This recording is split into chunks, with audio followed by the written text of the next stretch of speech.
मैं एक छोटी सी कहानी कहूँ, मुझे बहुत कृति कर रही है। मैंने सुना है कि एक बार हिमाम का एक बादशाह बीमार पड़ा। वह इतना बीमार पड़ा कि वैद्यों और चिकित्सकों ने कहा कि वह बच नहीं सकता।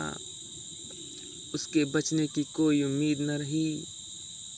उसके मंत्रियों और उसके प्रेमियों बहुत चिंतित और परेशान हुए। गांव में तभी एक फकीर आए। किसी ने कहा वो फकीर को अगर लाएं, लोग कहते हैं कि उसके आशीर्वाद से भी बीमारियां ठीक हो जाती हैं। अब उस फकीर को लाने गए। वो फकीर आए। उसने आते ही उस बादशाह को कहा, पागल हो गए हो? ये कोई बीमारी है? ये कोई बीमारी नहीं है। इसका तो बड़ा सरल इलाज है। बादशाह जो महीनों से बिस्तर पर पड़ा था, वो उठकर बैठ गया। कौन सा इलाज? हम तो सोचे कि हम गए, हमारे बचने की कोई आशा न रही। उसने कहा, बड़ा सरल सा इलाज है। आपके गांव में किसी शांत और समृद्ध आदमी का कोट लाके इन्हें पहना दिया जाए, ये स्वस्थ और ठीक हो जाएंगे। वजीर भागे। गांव में बहुत समृद्ध लोग थे। उन्होंने एक के घर जाके कहा, हमें कोट चाहिए एक शांत और समृद्ध लोग का। समृद्ध लोग ने कहा, हम दुखी हैं, कोट तो क्या, हम अपना प्राण दे सकते हैं। तो कोट की तो कोई बात ही नहीं। बादशाह बच जाएं, हम सब कुछ दे सकते हैं, लेकिन हमारा कोट काम नहीं करेगा, क्योंकि हम समृद्ध तो हैं पर शांत नहीं हैं।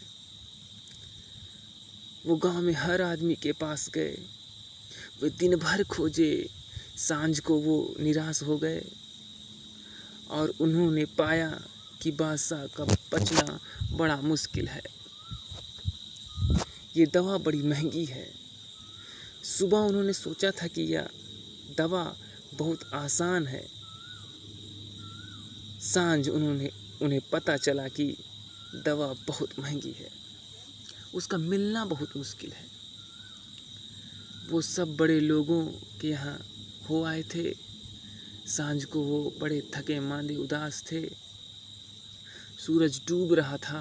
गांव के बाहर नदी के एक चट्टान के किनारे एक आदमी बांसुरी बजा रहा था। वो इतनी संगीत गुनी थी और इतने आनंद से उसमें लहरें उठ रही थी। उन वजीर में से एक ने कहा, अंतिम बार इस आदमी से और पूछ लेते हैं, शायद ये शांत हो। और वो उसके पास गए और कहा कि तुम्हारी बांसुरी की ध्वनि में, तुम्हारी गीत में इतना आनंद और शांति मालूम होती है कि क्या हम एक निवेदन करें? हमारा बादशाह बीमार है और एक ऐसे आदमी की कोट की ज़रूरत है जो शांत और समृद्ध हो। उस आदमी ने कहा, मैं अपने प्राण भी दे दूं, लेकिन जरा गौर से तो देखो, मेरे पास कोट नहीं है। उन्होंने गौर से देखा। वह व्यक्ति नग्न बांसुरी बजा रहा था। उस बादशाह को नहीं बचाया जा सका, क्योंकि जो शांत था उसके पास समृद्धि नहीं थी और जो समृद्ध था उसके पास शांति नहीं थी। और ये दुनिया को भी नहीं बचाया जा सकेगा, क्योंकि जिन कौमों के पास शांति की बातें हैं उनके पास समृद्धि नहीं है, और जिन कौमों के पास समृद्धि है उनके पास शांति का कोई विचार ही नहीं है। वो बादशाह मर गया। ये कौम भी मरेंगी। मनुष्य की इलाज वही है जो उस बादशाह का इलाज था, और इस मनुष्य की पूरी संस्कृति का भी इलाज यही है। हमें कोर्ट भी चाहिए और शांति भी। अब तो हमारे ख्याल अधूरे रह जाएंगे। अब तक तो हमने मनुष्य को बहुत अधूरे ढंग से सोचा था, और हमारी आपसे एक्सट्रीम पर चले जाने की है। मनुष्य की मन की सबसे बड़ी बीमारी है अति अति अति अति है।